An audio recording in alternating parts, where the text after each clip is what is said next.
Yasodanandana Brajajanaranjana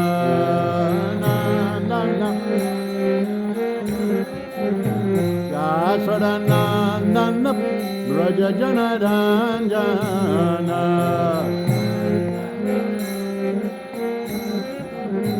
Yamunatira Vanachari Yamunatira Yamunatira Vanachari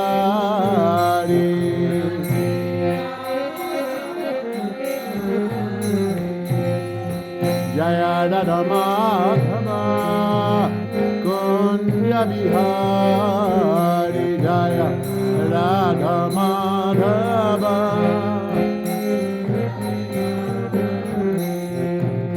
Gopigana Vallabha Girivardhari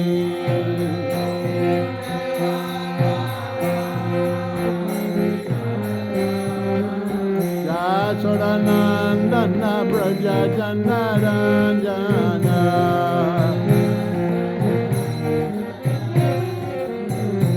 Yamunatira Vanachari Yamunatira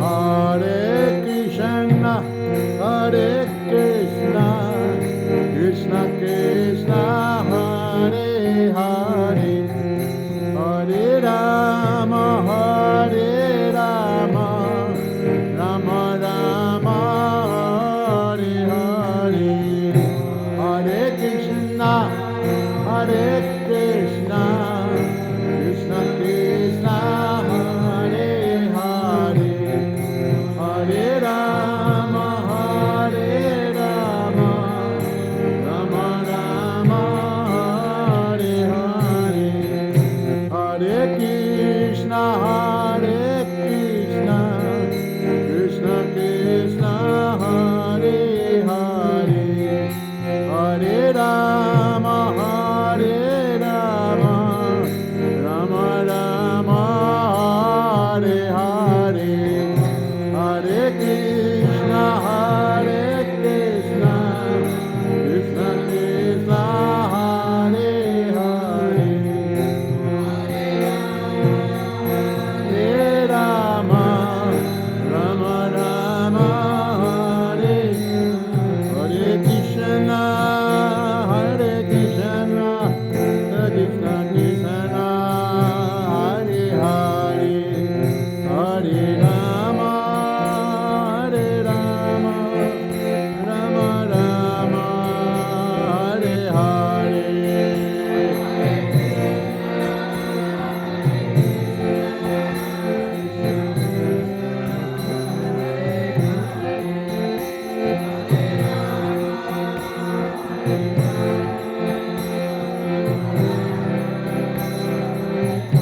Nitai Gaura Hari Bal Hare Bal Hare Bal Nitai Gaura Hare Bal Hare Bal Nitai Gaura Jaya Prabhupada Prabhupada Prabhupada Jaya Jaya Prabhupada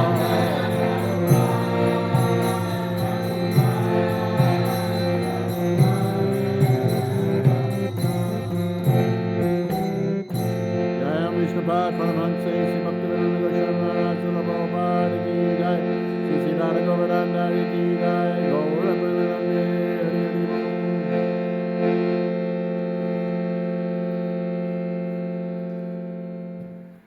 Om Namo Bhagavate Vasudevaya Om Namo Bhagavate Vasudevaya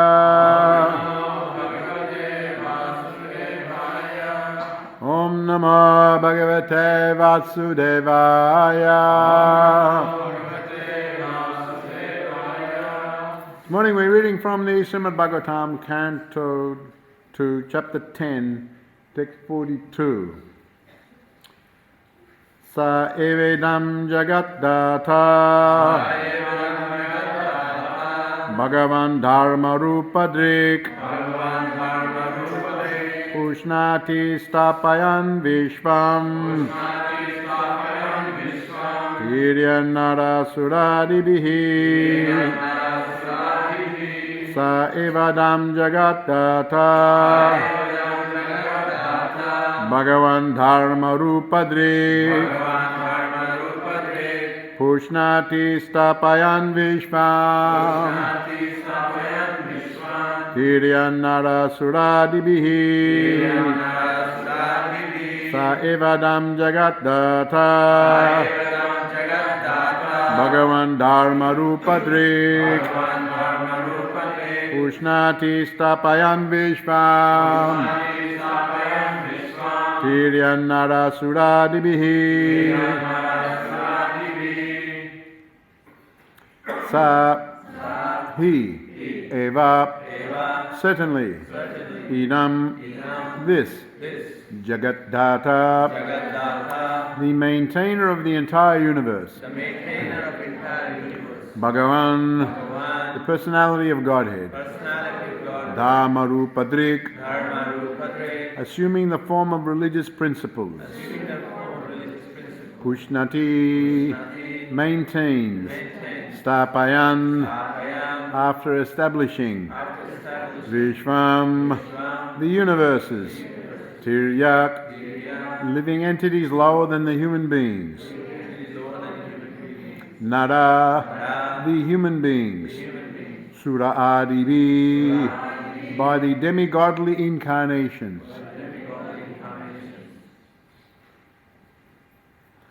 Translation He, the personality of Godhead, as the maintainer of all in the universe, appears in different incarnations after establishing the creation, and thus he reclaims all kinds of conditioned souls amongst the humans, the non-humans, and the demigods.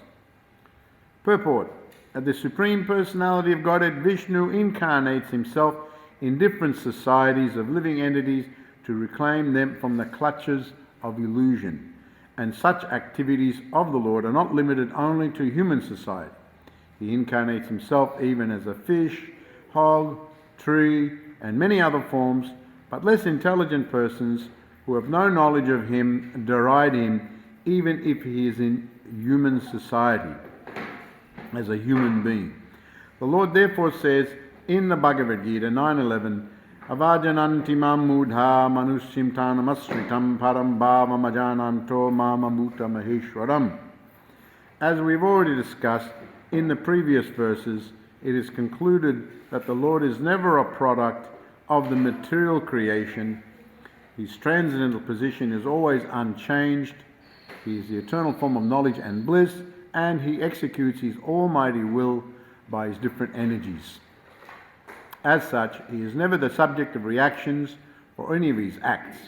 He is transcendental to all such conceptions of actions and reactions. Even if he is visible in the material world, the exhibition is only of his internal energy, for he is above the good and bad conceptions of this material world. In the material world, the fish or the hog may be considered lower than the man, but when the Lord appears as a fish or hog, he is neither of them in the material conception. It is his causeless mercy that he appears in every society or species of life, but he is never to be considered one of them. Conceptions of the material world, such as good and bad, lower and upper, important and insignificant, are estimations of the material energy, and the Supreme Lord is transcendental to all such conceptions. The word Parambhavam, or transcendental nature, can never be compared to the material conception. We should not forget that the potencies of the Almighty Lord are always the same and do not decrease because the Lord assumes the form of a lower animal. There is no difference between Lord Sri Rama, Lord Sri Krishna, and his incarnations as a fish and hog. He is all-pervading and simultaneously localized at any and every place. But the foolish person, with a poor fund of knowledge, for want of that Parambhavam, of the Lord cannot understand how the Supreme Lord can take the form of a man or a fish. One compares everything to one's own standard of knowledge, as the frog in the well considers the sea to be like the well. The frog in the well cannot even think of the sea, and when such a frog is informed of the greatness of the sea, it takes the conception of the sea as being a little greater than the well.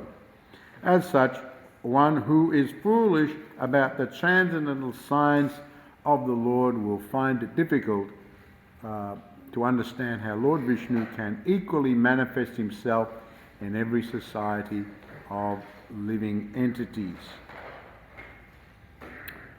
Saiva Dham Jagatata Bhagavan Dharma Rupadrik Pushnati Stapayan Vishvam Tirya Narasurad. He, the personality of God, as the maintainer of all in the universe, appears in different incarnations after establishing the creation, and thus he reclaims all kinds of conditioned souls amongst the humans, the non-humans, and the demigods.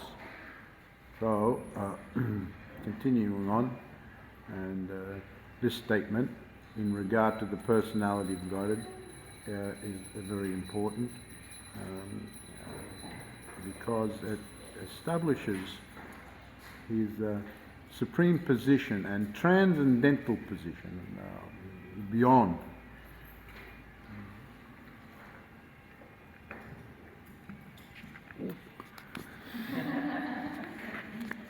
Can we turn it louder?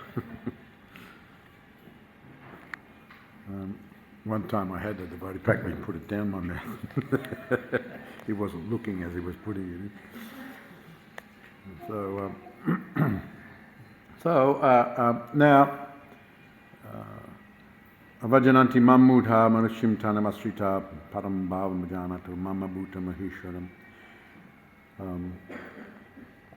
So, fools deride me when I descend in the human form. They do not know my transcendental nature as the Supreme Lord of all that be.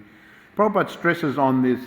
He uses these terms, the Almighty, and of course this is used in various religions of the world. God is great in the Islam, or Allah, or Allah Akbar, you chant when you go in various countries, the Muslim countries, they have that God is great. And in Christianity, God, the Almighty God. So this needs to be clearly understood by people in general, because they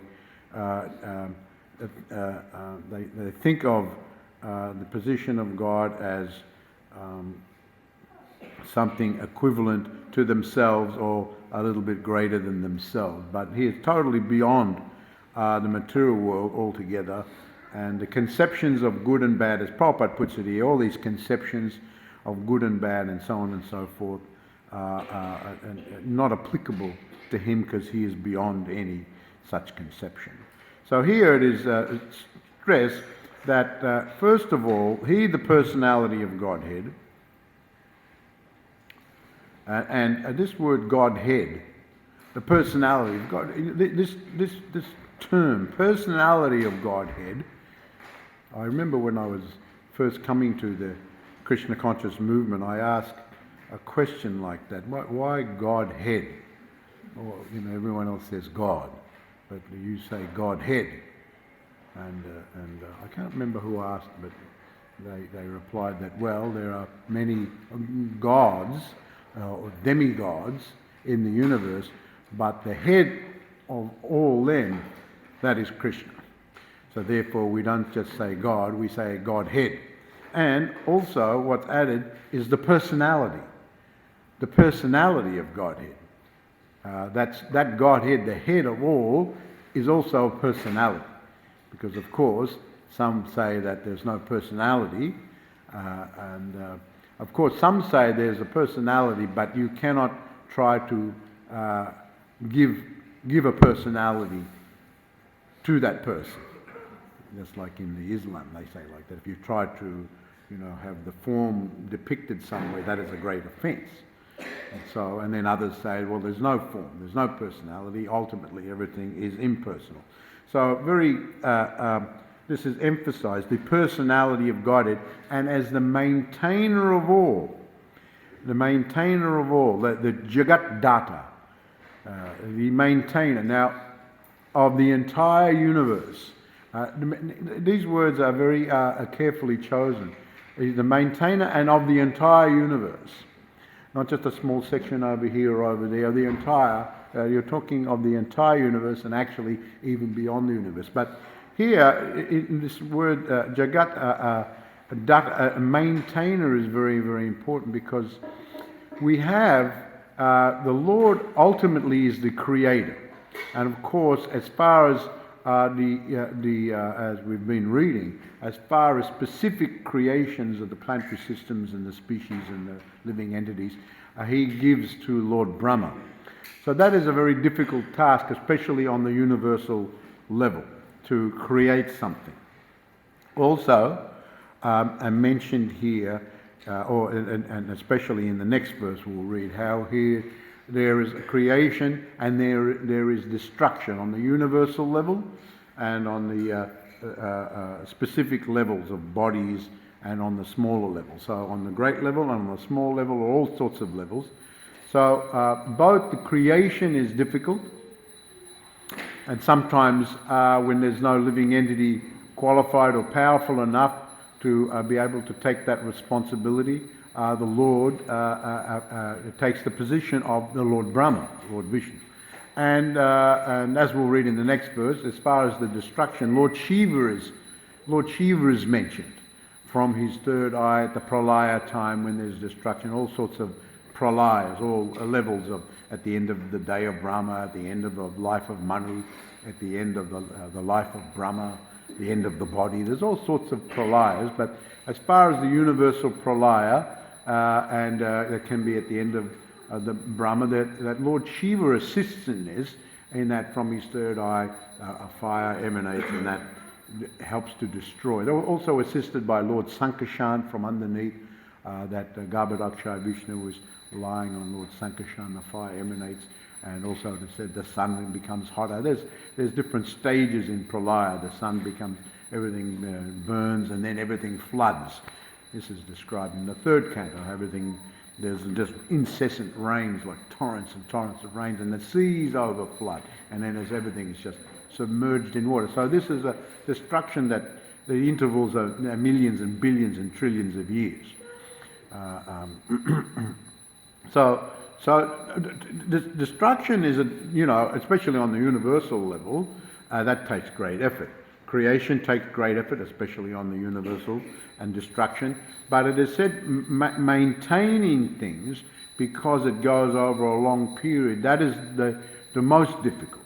And so Lord Vishnu himself maintains on the universal level, planetary systems and so on and so forth, but he maintains on all different levels.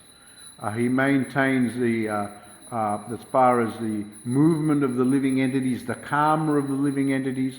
He arranges personally and through the agency of various individuals to arrange the movement of the living entities from one body to another body to another body, and he maintains all that. He awards the actions and reactions, what the actions will be in the next, what type of body, what reactions, what someone will get. So all this is part of maintenance. So you can imagine someone who is overall responsible. Of course, he designates, he empowers certain living entities to assist in that function. But he assumes the responsibility for everything. So for an ordinary person to maintain, to oversee maintenance or creation or destruction of a thing, it takes a lot of effort. But of course, for the Supreme Personality of Godhead, this is very easily accomplished. This is just a small, tiny fragment of his power and potency. Therefore, this word also, the Almighty is used, and Prabhupada stresses on this, the Almighty. Someone may have power and so on, but all power on all levels, that can only be the Supreme Personality of God. And this is stressed because people misunderstand the transcendental position of the Personality of God, and even his greatness. So this is very much stressed. So first of all, one has to appreciate that before they can enter into the more confidential understanding of the Supreme Personality, the more confidential understanding of Krishna and Radha and Krishna and all that, the intimate interactions on that level. First of all, one has to understand how the Supreme Lord is transcendental, not part of this material world, although he appears in the material world. And he appears in so many different ways, as Prabhupada points out here, and it's been mentioned quite on numerous occasions, how the Lord incarnates as the fish, the hog, the tree, and all species of life, in all types of societies. I think this was not limited to human society. He appears amongst the devas, amongst the humans, amongst, he appears in forms other than humans, the fish form, the form of the hog. Here is also mentioned the tree. This would be a lesser known type of incarnation. I've read about the tree incarnation, but here is mentioned a tree incarnation of the Lord. And not only that, as mentioned here by Prabhupada, in every species of life. That's inconceivable to our brain. We can't even conceive of every species of life. What to think of the Supreme Lord appearing in every species. In what particular way and how he appears, it's not much information about that I've read, at least, in a lot of different shastras, that, how he appears in the ant species or the tree species. I know there's a tree of life, for example, in many of the cultures of the world. They have a tree of life, which is quite common to a lot of their religious cultures and so on and so forth. But this is more the Lord as in that particular form, and many other forms, as Prabhupada says. But of course, and what is not possible for the Supreme Personality of Godhead? If someone is actually the Supreme Personality of Godhead, then what is not possible for him? I always remember that, and I think I've mentioned this before in the class, that at that time Prabhupada was giving a lecture in Calcutta, and he was stressing on the position of the Supreme Personality of God, how he is supreme and how he is the Supreme Godhead. And then at the end, one man made a comment that, when Prabhupada called for questions, he said, "Swami, I think that I am God." So Prabhupada was silent for a moment, then he said that, "Tell me one thing, do you ever suffer?" And then the man said, "Swami, sometimes I'm suffering." Then the difference between you and Krishna is he is the enjoying God and you are the suffering God.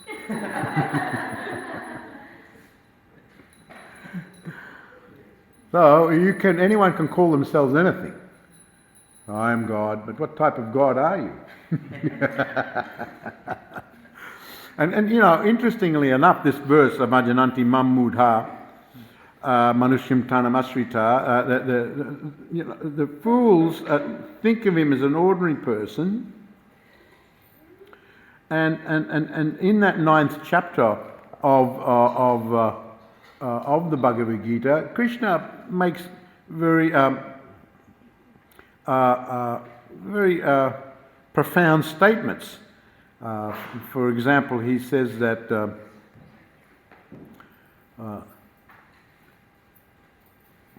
he makes if anyone else were to make these statements, by me in my unmanifested form this entire universe is pervaded, all beings are in me, but I am not in them. Listen to these statements.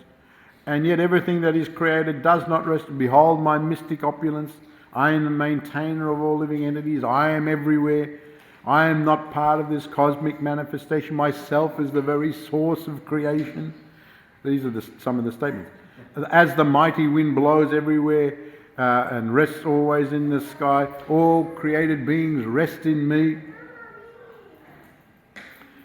All manifestations enter into me at the end of the millennium, and at the beginning of another, they come out again, I create again. Now just imagine if one of us as an individual starts making these types of statements. I am everywhere, as the mighty wind blows everywhere.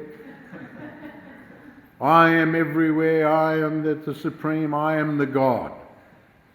So you have to be a pretty brave type of person. What type of God are you?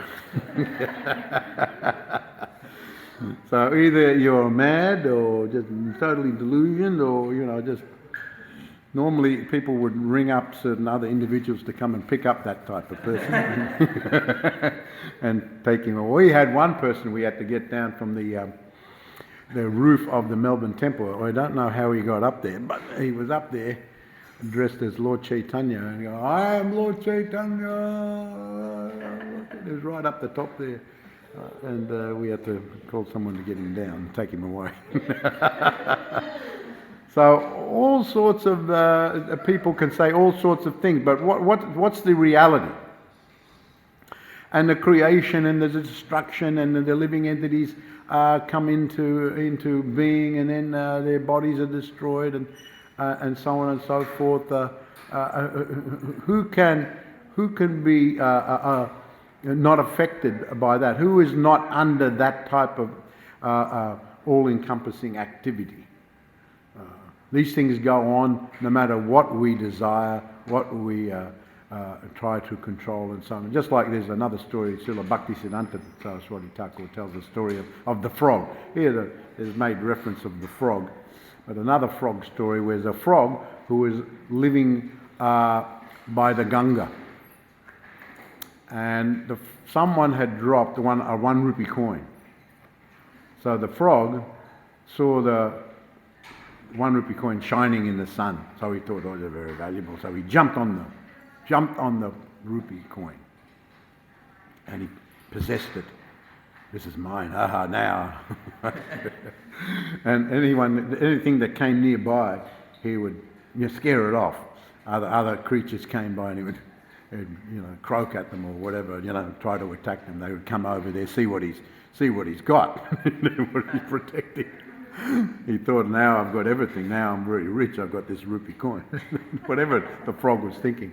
So then, this creature came, that creature, he croaked at it and he fired it off, and he defended like anything. He possessed that rupee coin. Then one day this big elephant was coming down, and the rider on the elephant was taking the elephant down to give the elephant a bath in the Ganga. So as it was coming down, it was getting closer and closer to the frog. The frog was and so it was thinking in its frog-like mind that this elephant's after my rupee coin. That's why he's coming down here, right? Just the frog mentality again, a little bit like the frog in the well there. But the frog mentality was thinking, he's after my rupee coin coming down here. And so the elephant's coming down, and the frog's trying to call out, croak, don't come any further, don't you dare come, this is my coin, don't come any. But the big elephant, there's a little frog down there, and the big elephant's just walking. He's not even seeing the little frog, doesn't even see the frog, and just keeps walking, and the frog's just jumping up and down as he's getting closer, as he's getting more animated, jumping up and down. The elephant doesn't even, and just walking, squish. That's the end of the frog, and we see quite a few of them around here. Unfortunately, they get squished on the road. Not a very pleasant sight. And why are they getting squished? Because when you're driving the car, you don't even see them, and you squish the poor little frog.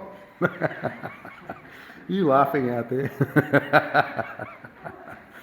The poor little frog gets squished, and so it may protest, may even try to get out of the way, but the powers coming in the car. What can a frog do about a car that's...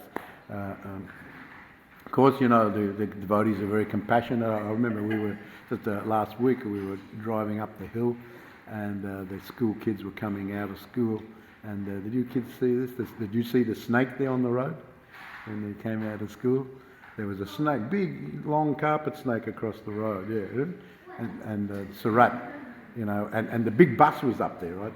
I had to pull over as well. We were waiting for the bus to go, and the big bus was going to come down, but this poor old snake would have been squished. So Surat, he was parked in front of me, so he very kindly got out, and he got a little stick, and he was prodding the snake, and I saw this, and quite a big snake, took up almost the whole width of the road, and the snake just made its way across it and slithered off into the grass.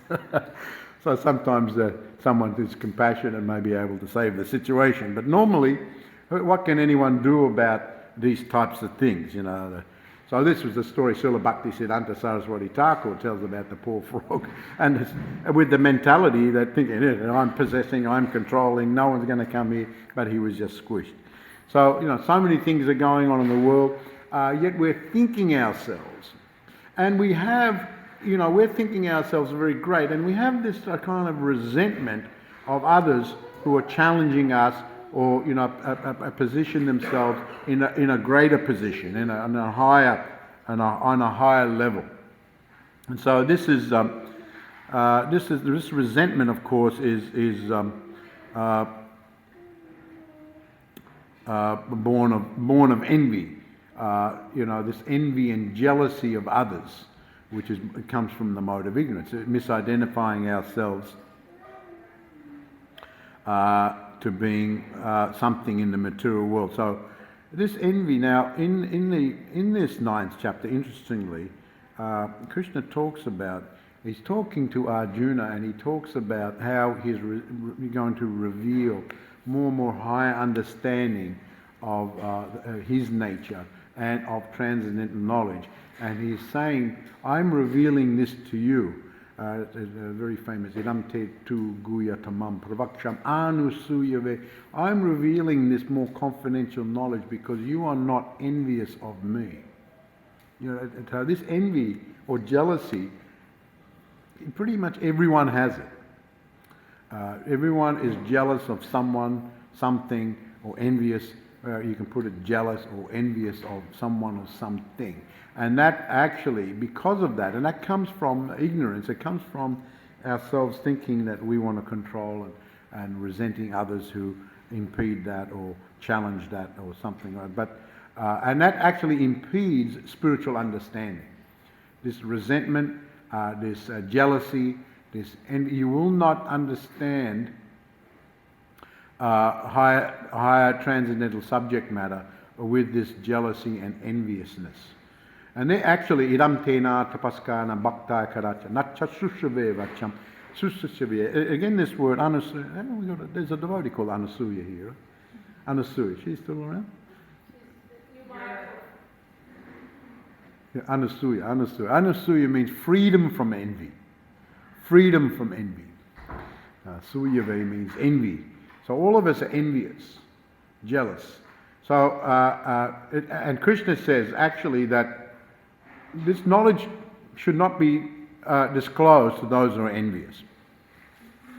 Should not actually be disclosed because they'll commit offence. They can't help themselves. Just like the story of the scorpion. The scorpion, there was a flood, and there was a scorpion had to crawl up the tree to save himself from the flood. But then it was coming up high enough. But then the camel came along, and the camel, being very tall, he was going to go across the river to the other side to higher ground, to safe ground. So then the scorpion called out to the camel, let me go on your back and we can both go across to the higher ground. I'm going to die here, I'm going to drown. So the camel said, I'm not letting you on my back, you're a scorpion, you're going to bite me and kill me with your poison. No, why would I do that? Then we'll both die. No, and he somehow or other was going back and forth, and he convinced the camel. So the camel led him on his back, and halfway across the river, the scorpion stung the camel. And the camel looked, well, what did you do that for? Now we're both going to drown. I couldn't help myself, I'm a scorpion. It's an old story that this is told, but people have got their nature. And so, everyone's got jealousy and envy. All of us. So how to overcome? One has to purify themselves. One has to go on the path of devotional service and purify themselves gradually, and the more you purify yourself, the more you become freed from this envy, which actually inhibits us from understanding especially the higher levels of transcendental knowledge. And one who applies themselves on the transcendental path, here in this purport, Prabhupada actually says that one who is sincere and puts himself on the path, even though they are conditioned souls, They have got envy, they have got pride, they have got conceit, they have got arrogance, they've got all these things. Still, if they're on the path, they are purifying themselves, and actually, according to Bhakti Rasamrita Sindhu, they're actually considered liberated, although they are in a conditional state, because they're in the boat of transcendental knowledge. They're on the path. They're in the boat. So as long as you stay in that boat, you're considered liberated. If you decide to hop out, then you're very much overwhelmed, and your conditional state will become prominent. But even though you're not fully liberated, you're not fully purified, if you're in the boat of transcendence, then you're considered liberated, even though you're a little bit still in the conditional state you're practicing. So this is a point that Prabhupada makes, and he says this is mentioned in the Bhakti Rasamrita Sindhu. So this envy, this resentment, and avajananti mamudha, here it is said that people deride the Supreme Personality of God. This is deriding others is very much a symptom of jealousy and envy. And it's everyone, the conditioned souls, those who are conditioned, they will do it. Some more, some less. But this deriding type of activity is quite prevalent all over the world. And people take great pleasure in deriding others. You know, oh, so-and-so is so intelligent. No, I don't think he's that intelligent. That Chaitanya Baba is so nice a devotee. Oh, I don't think he's such a nice devotee. You know, I could tell you a few things about him. Right? Deride. You know, some people just make it their life's work to deride others. They have become experts at deriding people. And they do it like second nature. They've been doing it the whole life. It just drips off their tongue. Whether it's spoken word or written word or a physical action or whatever it is. So when one is full of this envy and jealousy, then that goes right up to the Supreme Personality of Godhead. Ultimately, that enviousness is originating in that mood to separate from Krishna. That there's some maybe very slight enviousness that we want to be separate. So therefore, that is existing, and it can be there. Right up to the position of the Supreme Personality of Godhead. So, you know, this deriding, and Prabhupada says here, they have a poor fund of knowledge. When someone derides, they don't understand properly. And again, interesting phrases, poor fund of knowledge. You may have a fund in the bank, wherever you've got it. You may have a fund. You may have some money. But if it's not very much, you're not going to be able to buy much. Oh, I've got some money in the bank. How much is it? $10. Yeah, well, that won't go far. You won't be able to do much, whether you want to get an education, whatever it is. That's not going to enable you to do much, because it's not much of a fund. Therefore, as far as knowledge, if one has, you know, a poor fund of knowledge, then unfortunately they will not be able to understand. So Prabhupada makes this point. If someone who has a poor fund of knowledge, you have to have knowledge and the right type of knowledge to understand the Supreme Personality of Godhead. And so the poor fund of knowledge, that term is used, and less intelligent. Okay, people are intelligent, but if someone's less intelligent, and there's, as I've mentioned before in classes, there's different types of intelligence. There's material intelligence and there's spiritual intelligence. So if someone is less intelligent spiritually, they're going to have great difficulty, appreciating the position of the personality of Godhead, even if he's in human form. What to speak of when he comes in the form of the fish, in the form of the whole, you know. Even as human, they deride him. Even he comes as Krishna or Lord Rama, they will deride him. This is due to a poor fund of knowledge. being they are less intelligent, and due to this resentment and envy. All these things combined together, one will, and that's an unfortunate position, because one will always remain, and this phrase is used in the clutches, one will always remain deluded about what their own position is, and in the clutches of illusion. So that's unfortunate. So one thing leads to another, one becomes entangled. So therefore, one has to develop this transcendent knowledge, and very kindly, when we read these verses from the Srimad Bhagavatam, we become purified just by hearing them, and we can go on the path of devotional service and understand and appreciate how Krishna can do so many things and still be in his transcendental position. Hare Krishna. So does anyone have any questions or comments in regard to this verse? Yes.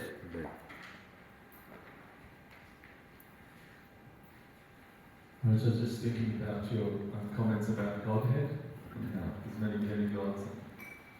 I always thought that, Bhaktisiddhanta used that term because, the idea of God sometimes is separate, there's the creation and there's God in the Christian sense.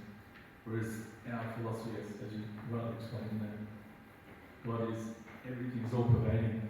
And I just looked up, and interestingly, the word Godhead comes from the Christian idea that there's the Father, Son, Holy Spirit, so there's God, there's his devotee, there's his energies. And so the Christians say, the Godhead is those three things. Three things together. So it's interesting that, Bhaktisiddhanta use that word Godhead to say he's all pervading, all these energies of the whole creation, everything. Well, just God being separate word. I see. Godhead being everything. Him, his energies, his devotees, everything. Rather than yeah. Well, that's a broader explanation of it. That he is the head of all, and I did touch on that point about maintaining all the different levels. So that was also mentioned in the translation itself as the personality of Godhead, as the personality of Godhead as the maintainer of all in the universe. So as the maintainer. So he is the head. But, I think one time that was asked of Prabhupada, and he did reply in that way about he is beyond all the devas and then he is the head. But that's a much broader and certainly reflects that he is also the head in the maintaining everything, even the devas and his energies and all the different levels. So that's, you can explain it that way. Yeah. I was thinking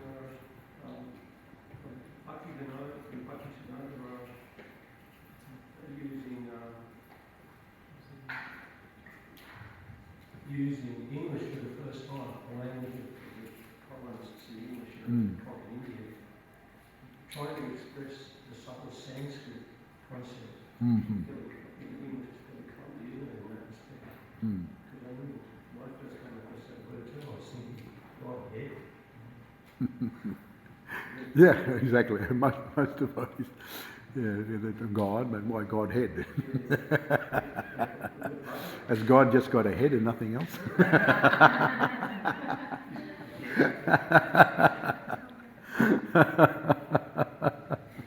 I always remember that someone was visiting one time many years ago, and he's looking at Govardhan Sheila, and he said, what's that head on